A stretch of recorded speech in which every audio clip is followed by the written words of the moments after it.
کہ آج ہم گفتگو اس عنوان پر کریں کہ صحابہ اور اہل البیت کے درمیان تعلق کس طرح کا تھا،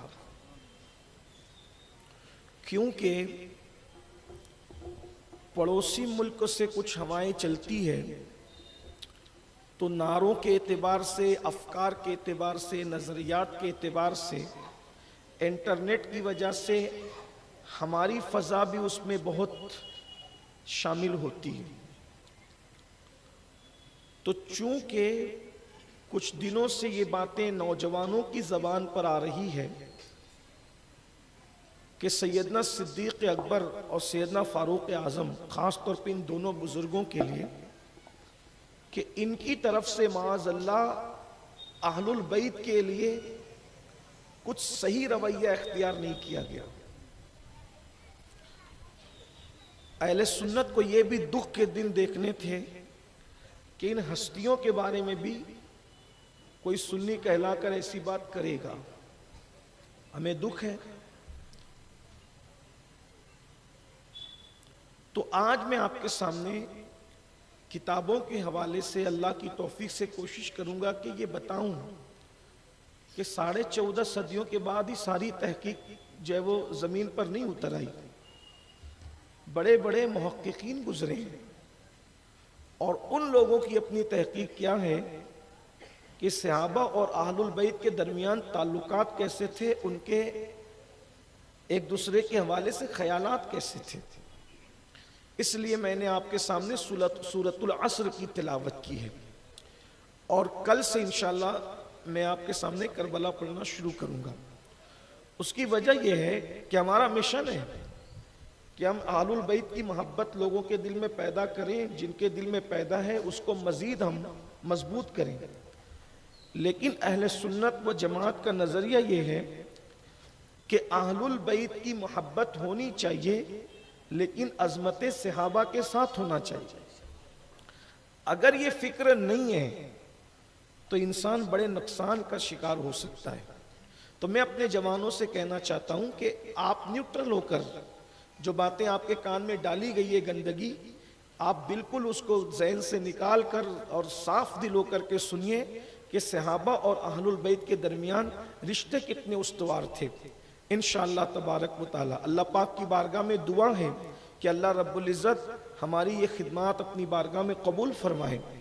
اور یاد رکھنا کہ اگر کوئی بندہ ان بزرگوں کے ساتھ عداوت کرتا ہے، نفرت کرتا ہے، تو یہ بزرگوں کا وہ کچھ نہیں بگاڑ سکتا، بلکہ کسی بھی بزرگ کا کوئی کچھ نہیں بگاڑ سکتا۔ جو بزرگوں سے نفرت کرے، عداوت کرے، ان کی توہین کرے، یہ وہ گناہ بے لذت ہے جس کی وجہ سے انسان اپنے آپ کو تباہ کرتا ہے، اپنے آپ کو برباد کرتا ہے۔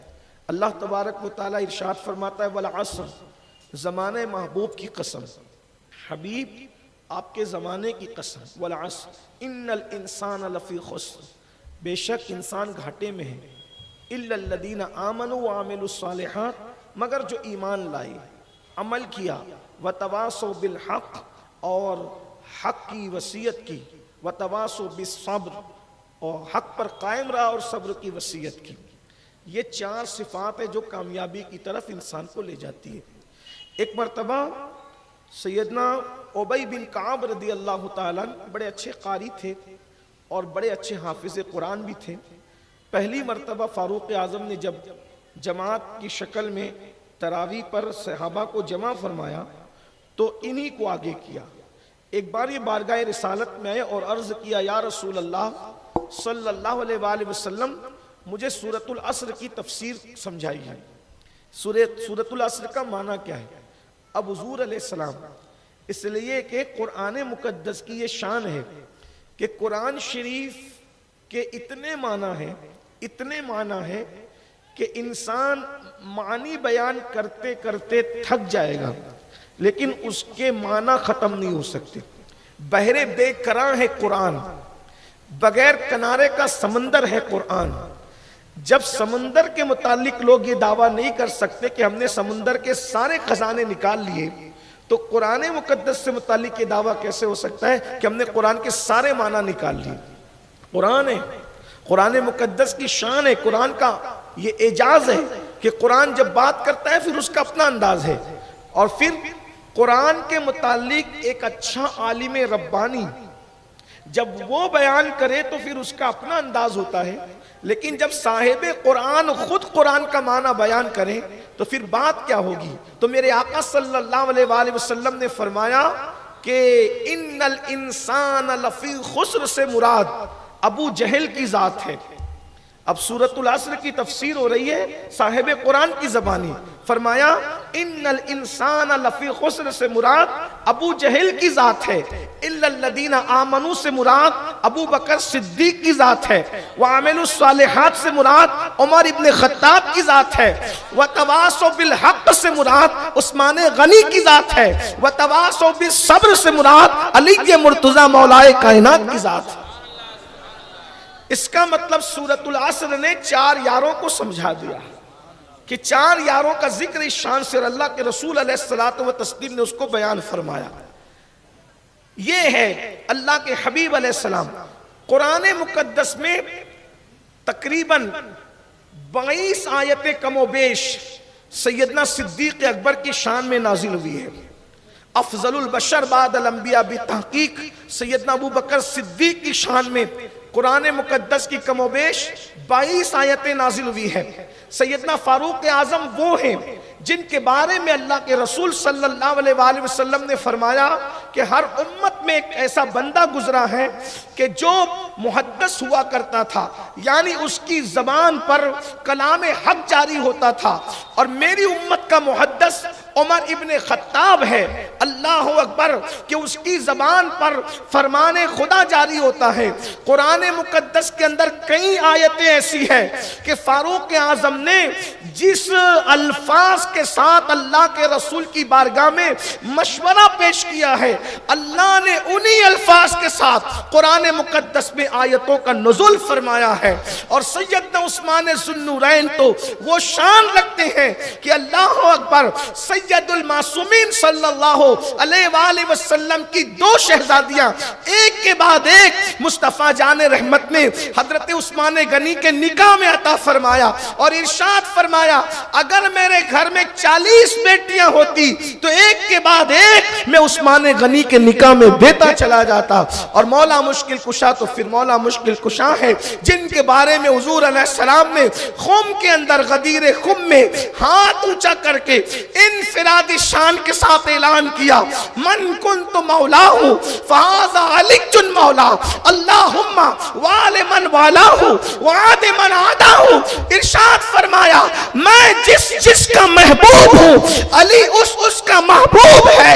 اے اللہ، جو علی سے محبت کرے تو اس سے محبت کر، جو علی سے دشمنی کرے تو اس کو اپنا دشمن بنا لے۔ یہ حضور علیہ السلام کے 4 یار ہیں۔ اب ان کے درمیان رشتے کیسے تھے؟ میرے امام کہتے ہیں تیرے 4 ہمدم ہیں، یک جان یک دل، ابو بکر فاروق و عثمان علی ہے۔ نمبر 1 آغاز کرتے ہیں حضرت سیدنا عبداللہ المحض سے۔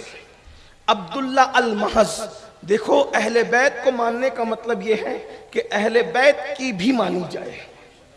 اگر آپ اور ہم اہل بیت کو ماننے کی بات کرتے ہیں اور اپنی مرضی چلاتے ہیں تو اس کا مطلب ہم سیاست اور مکاری کر رہے ہیں، ان کو مان نہیں رہے۔ اب عبداللہ المحض کون ہے؟ کربلا تو ہم کل سے شروع کریں گے، لیکن اس سے پہلے اپنے عقیدے کی درستگی کے لیے سن لیں۔ عبداللہ المحض کون ہے؟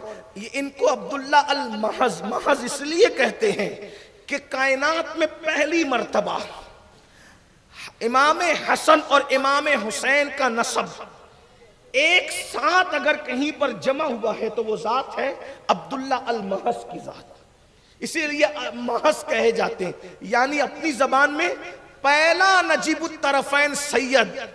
اگر دنیا میں کوئی پیدا ہوا ہے تو اس کو دنیا عبداللہ المحض کہتے ہیں۔ بابا ہے حسن المثنی ابن حسن، امام حسن کے بیٹے حسن مثنی، اور امی ہے صغرا فاطمہ سیدہ ابن حسین ابن علی۔ یعنی یہ کیسا شہزادہ ہے کہ جس کا سگا نانا امام حسین ہے، جس کا